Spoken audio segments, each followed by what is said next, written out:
মিক্সারে বাটিতে মশলা আছে। আজকে রান্না করবো হচ্ছে কচুর বাটি দিয়ে লোকের মাছ। তোমরা কী কে খাও অবশ্যই আমাকে জানাবে। আমি আজকে ফার্স্ট টাইম রান্না করলাম। তো রান্নাটা কমপ্লিট হয়ে গিয়ে খেয়ে শুয়ে নেবো, তারপর চলে যাবো ভূতনাথ। হঠাৎ করে প্ল্যানিং হলো যে ভূতনাথে যাবো। চলো ভূতনাথের ভিডিওগুলো তোমাদেরকে দেখাচ্ছি।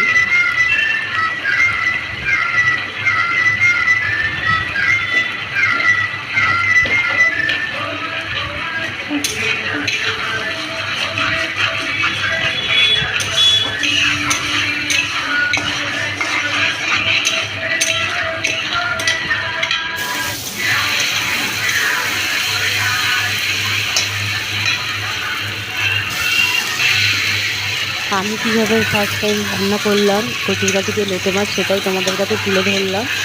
তো তোমরা অবশ্যই আমাকে কমেন্ট করে জানাবে যে কারা কারা খেয়েছো কচুর বাটি দিয়ে লোটে মাছ, আর খেতে কেমন লাগে অবশ্যই জানাবে।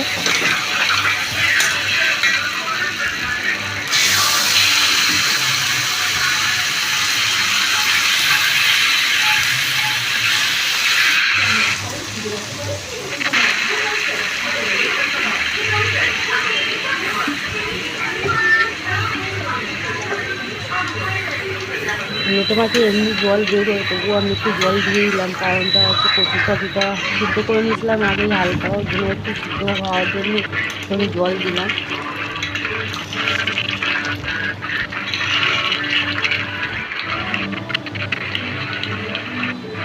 আর এখানে আমার লোটে মাছ কমপ্লিট হয়ে গেছে কচুর বাটি দিয়ে। তো খেয়ে দিয়ে রেস্ট নিয়ে নেবো। রেস্ট নেওয়ার পরে হঠাৎ করে প্ল্যান হলো, আগেই বললাম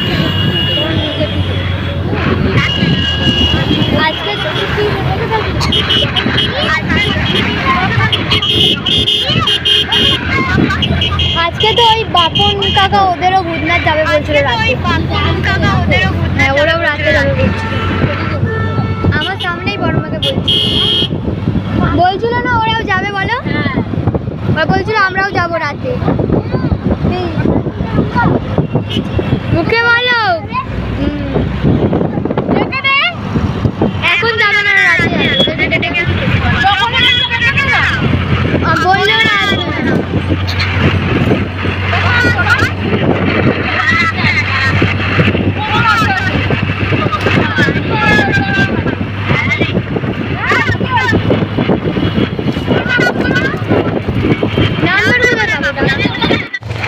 ফাইনালি আমরা চলে আসলাম ভূতনাথে।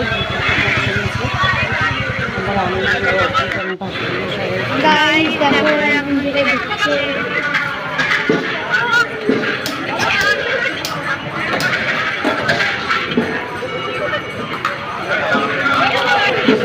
করে তো বাইরে গিয়ে আমি আমার বর্ষা খাবার পিঠা, আমার চা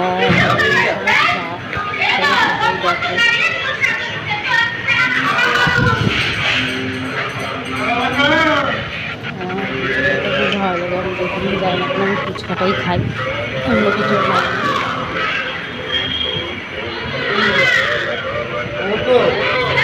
মন্দির দিয়ে বাবাকে দর্শন করে বেরিয়ে আসলাম।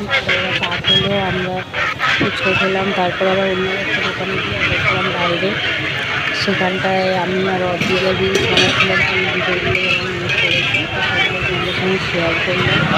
তারপর আমরা